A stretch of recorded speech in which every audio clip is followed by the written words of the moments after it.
السلام علیکم ناظرین، آج میرا دل یہ چاہا کہ کسی موضوع پر باقاعدہ تقریر کرنے کے بجائے میں آپ سے کچھ باتیں کروں جو خیالات میرے ذہن میں اس وقت آ رہے ہیں۔ میں اس وقت کھلے آسمان تلے بیٹھا ہوں،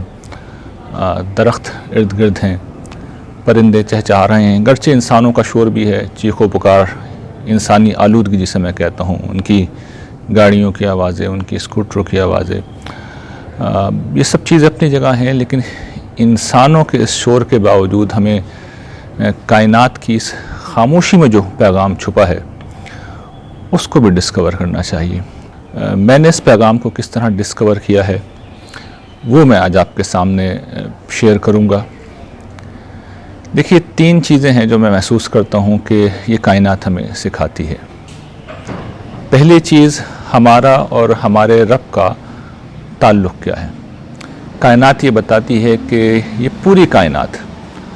اللہ تعالیٰ کے سامنے سرنڈر کیے ہوئے ہے، یہ خدا کی فرما بردار ہے، اس کی اطاعت گزار ہے، خدا کی حمد، اس کی تسبیح، اس کی تعریف کرتی ہے، اس کی کبریائی کے نغمے گاتی ہے۔ آپ اس کو اگر سمجھنا چاہیں تو قرآن مجید نے ہمیں یہ بھی بتایا ہے کہ کائنات کی کوئی چیز نہیں جو اللہ کی تسبیح کرتی ہو، مگر تم یہ تسبیح نہیں سمجھتے۔ قرآن مجید نے یہ بتایا ہے کہ تم کبھی درختوں کو دیکھو، کس طرح ان کے سائے زمین پر بچھ کر خدا کو سجدہ کرتے ہیں۔ تم یہ دیکھو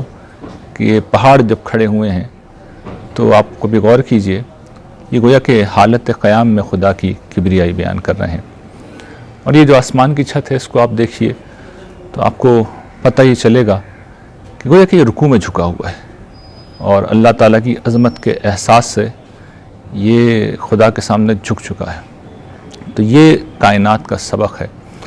اور یہی مطالبات ہیں جو قرآن مجید ہم سے بھی کرتا ہے کہ ہم خدا کی ذات کو اپنی زندگی کا مرکز و محور بنا لیں، وہ ہمارے لیے سب سے زیادہ اہم ہو جائے، ہم تنہا اسی کی پرستش کریں، اسی کی عبادت کریں، اور یہ عبادت وہ عبادت نہ ہو جو میں اور آپ کرتے ہیں، مارے باندھے کی نماز، بس ایک ڈیوٹی ہے جو ادا کر لینی ہے، ایک عادت ہے جو پڑ گئی ہے، نہیں، بلکہ یہ محبت کے ساتھ، یہ خشوع کے ساتھ، یہ شوق کے ساتھ ادا کرنے والی چیز ہے۔ اور اس میں جب سجدہ کیا جاتا ہے تو انسان گویا کہ قرآن نے جو بات بیان کی ہے، واسجد واقترب، سجدہ کرتا ہے اور اپنے رب سے قریب ہو جاتا ہے، نماز پڑھتا ہے، اپنے رب سے ہم کلام ہو جاتا ہے۔ تو خدا کی ہستی کو اپنی زندگی کا مرکز و محور بنانا، اس کی عبادت کرنا، اور پورے شوق سے کرنا، پوری خشیت سے کرنا، اور ان سب کے ساتھ جو اہم ترین چیز ہے وہ یہ کہ انسان نفسیاتی سطح پر اپنے مالک سے جڑ جائے۔ دیکھیں، یہ بڑی اہم بات ہے جس پر اکثر لوگ توجہ نہیں کرتے۔ یعنی اللہ تعالیٰ سے ہمارا تعلق مشینی نہیں ہے، یعنی ہمارا تعلق اللہ تعالیٰ سے کیا ہے، ہم سمجھتے ہیں وہ اے ٹی ایم کی تمثیل کے لیے میں یہ مثال دے رہا ہوں کہ سمجھانے کے لیے کہ اے ٹی ایم کی مشین ہے، ہم گئے، ہم نے کارڈ ڈالا، ہم نے کوئی نمبر ڈالے، اور اس کے بعد یہ ہم نے ایک دعائیں مانگی، ادھر سے اجابت کی شکل میں اللہ تعالیٰ کی طرف سے دعا قبول ہوئی اور کرنسی نوٹ نکل کے سامنے آ گئے۔ اللہ تعالیٰ سے ہمارا تعلق یہ نہیں ہے، یہ نفسیاتی تعلق ہے۔ ہمیں اپنی محبت جو ہوتی ہے، جن رشتوں میں ہم محبتیں کرتے ہیں، اپنی ماں سے جو ہم محبت کرتے ہیں، اپنی اولاد سے جو محبت کرتے ہیں، اپنے بھائی بہنوں سے جو ہمیں تعلق ہوتا ہے، اپنی دھرتی سے جو ہماری ایک محبت کی تعلق کی کیفیت ہوتی ہے، یہ کیفیات نفسیاتی کیفیات ہیں۔ تو یہ کیفیت اللہ تعالیٰ کے حوالے سے بھی پیدا ہونی چاہیے، انسان اس کا قرب محسوس کرے۔ وَهُوَ مَعَكُمْ أَيْنَمَا كُنْتُمْ، جو قرآن کہتا ہے کہ تم جہاں کہیں ہوتے ہو اللہ تعالیٰ تمہارے ساتھ ہوتا ہے۔ وَاللَّهُ بِمَا تَعْمَلُونَ بَصِيرٌ، جو ہم کرتے ہیں اللہ تعالیٰ اسے دیکھ رہے ہیں۔ عَلِيمٌ بِذَاتِ الصُّدُورِ ہیں، وہ دل کے حال جانتے ہیں۔ تو یہ چند بیانات نہیں ہیں، یہ ہماری زندگی بننے چاہیے، ہم اس احساس میں جینے لگیں۔ ظاہر ہے اس کے بعد غلطی کوتاہی انسان سے ہو جاتی ہے، لیکن پھر انسان لوٹے گا، انسان معافی مانگے گا، رجوع کرے گا۔ تو یہ بھی ابدیت کا ایک اظہار ہے۔ تو اصولی طور پر جو بات سمجھنی ہے وہ یہ کہ کائنات کا پیغام یہ ہے کہ خدا کی ہستی کو مرکز و محور بنا لیں، اس کے سامنے سرنڈر کر دیں، جھک جائیں، اس سے محبت کریں، جس طرح قرآن نے کہا الذین آمنوا اشد حبا للہ، ایمان والے سب سے بڑھ کر اللہ ہی سے تو محبت کرتے ہیں، اس کی عبادت اس طرح کریں کہ پورے ادب کے ساتھ، پورے شوق کے ساتھ، پوری رغبت کے ساتھ رکوع و سجود کریں، طویل نمازیں پڑھیں، شوق والی نمازیں پڑھیں، فرض کے علاوہ نوافل پڑھیں۔ یہ تعلق ہمارا اللہ تعالیٰ سے ہونا چاہیے۔ جب یہ ہم تعلق پیدا کریں گے تو ہم اس کائنات سے ہم آہنگ ہو جائیں گے، ہم اس کا ایک حصہ بن جائیں گے، اور پھر نتیجہ کیا نکلے گا کہ قیامت کے دن ہم اپنی کوئی ریلیونس محسوس کریں گے، اس لیے کہ جو کچھ آج اس پوری کائنات کو معلوم ہے، ہنالک الولایۃ للہ الحق، یہاں سارا اختیار، سارا اقتدار اللہ کے پاس ہے، یہ پوری کائنات جانتی ہے، انسان نہیں جانتے۔ کل قیامت کے دن غیب کا پردہ جب اٹھے گا تو ہم بھی اپنی آنکھوں سے دیکھ لیں گے کہ ہم جن لوگوں کو اپنا معبود بنائے ہوئے تھے،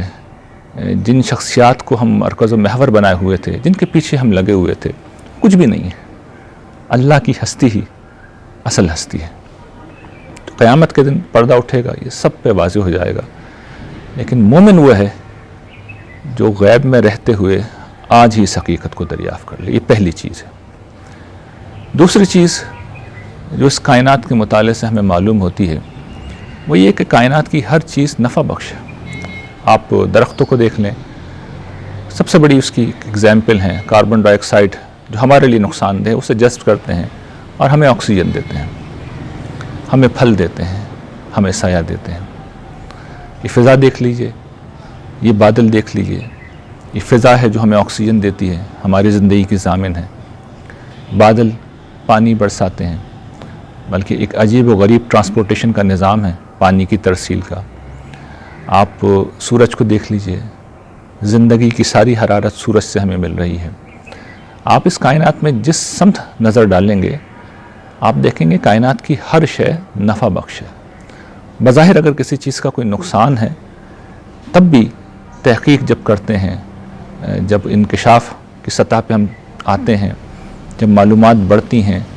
جب علم کا دائرہ پھیلتا ہے تو پتہ ہی چلتا ہے کہ جن چیزوں کو نقصان دہ سمجھا گیا تھا وہ بھی مفید ہیں،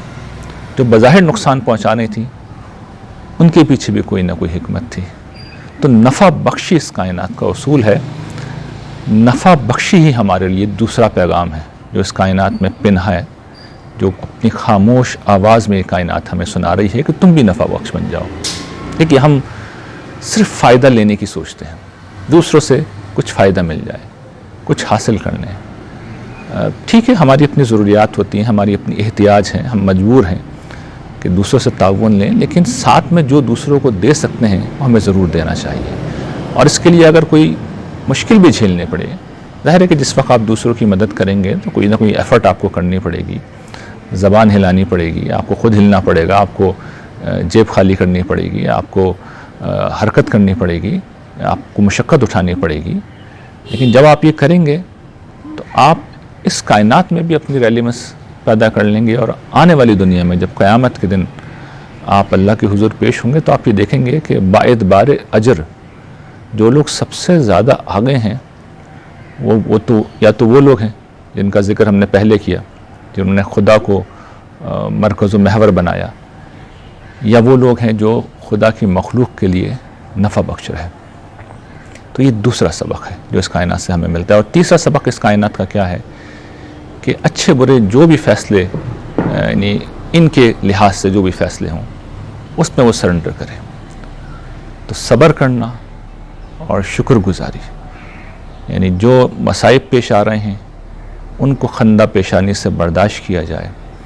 اور جو نعمتیں ملی ہوئی ہیں انہیں پا کر سرکش اور غافل نہ ہوا جائے، بلکہ ان میں اپنے رب کا شکر گزار بنا جائے۔ میں نے حضرت داؤد، حضرت سلیمان علیہ السلام اور حضرت ایوب علیہ السلام، ان جلیل القدر انبیاء کے حوالے سے پچھلے دنوں یہ بتایا ہے کہ شکر گزاری کا اور صبر کا رول ماڈل کیا ہے۔ تو یہی چیزیں ہمیں بھی پیدا کرنا چاہیے۔ تو یہ تین چیزیں ہیں اس کائنات میں بکھری ہوئی ہیں۔ آپ دیکھ لیجئے کہ یہ کائنات خدا کی وفادار ہے، اطاعت گزار ہے، یہ کائنات نفع بخش ہے، خدا کا جو بھی فیصلہ آتا ہے اسے قبول کرتی ہے۔ سورج کو حکم ہوتا ہے نکل جاؤ، روشن ہو جاؤ، اس کا عروج آتا ہے اور وہ شکر گزار ہے، اور جب اس کو حکم دیا جاتا ہے ڈوب جا،